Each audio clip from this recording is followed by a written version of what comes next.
Le Ramadan 2025, prévu du 1er au 29 mars, est une période de jeûne observée par des millions de musulmans à travers le monde. Cette pratique spirituelle impose une abstinence totale de nourriture et de boissons du lever au coucher du soleil. Cependant, tout le monde n'est pas tenu de respecter cette obligation religieuse. Certaines catégories de personnes sont exemptées pour des raisons de santé ou de vulnérabilité. Qui peut jeûner sans risque? Qui doit s'abstenir pour préserver sa santé? Voici les règles essentielles à connaître. Dans la tradition islamique, le jeûne est obligatoire pour les musulmans adultes en bonne santé. Il concerne les adultes en pleine capacité physique et mentale, n'ayant aucun problème de santé pouvant être aggravé par l'abstinence alimentaire. Les adolescents ayant atteint la puberté sont également concernés, car ils sont considérés comme responsables de l'observance des préceptes religieux. Cette obligation s'applique à ceux qui ne souffrent d'aucune pathologie nécessitant une alimentation ou une hydratation régulière. Le respect du jeûne est une marque d'engagement spirituel, mais il doit être pratiqué sans mettre en danger la santé du fidèle. L'islam prévoit plusieurs exemptions pour protéger les personnes dont la santé ou les conditions de vie ne permettent pas de supporter une privation prolongée.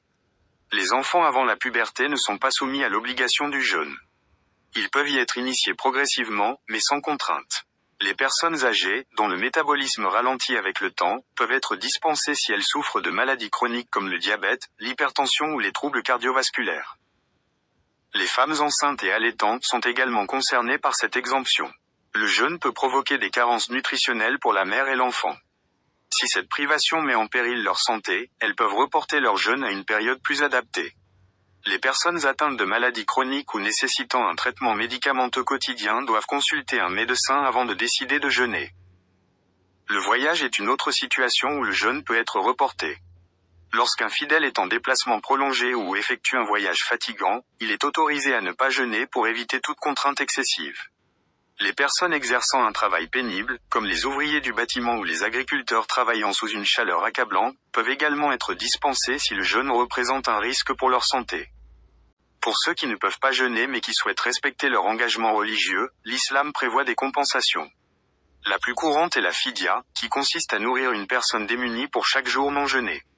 Cette compensation repose sur un verset du Coran, sourate 2, verset 184, qui rappelle que ceux qui ne peuvent supporter le jeûne avec grande difficulté peuvent compenser en nourrissant un pauvre. Dans certains cas, les jours non jeûnés peuvent être rattrapés ultérieurement, lorsque l'état de santé le permet. Cela concerne notamment les femmes enceintes ou les personnes malades de manière temporaire. Pour ceux qui peuvent observer le Ramadan 2025, certaines précautions permettent d'éviter les effets négatifs d'un jeûne prolongé. Il est recommandé de boire suffisamment entre le coucher et le lever du soleil afin d'éviter la déshydratation. L'alimentation doit être équilibrée et inclure des protéines, des fibres et des glucides complexes afin d'assurer une énergie durable tout au long de la journée. Il est également conseillé d'éviter les excès lors de la rupture du jeûne, car une alimentation trop riche peut entraîner des pics de glycémie et des troubles digestifs. Un bon sommeil doit être préservé autant que possible, malgré les repas tardifs et les prières nocturnes, afin de limiter la fatigue accumulée au fil du mois.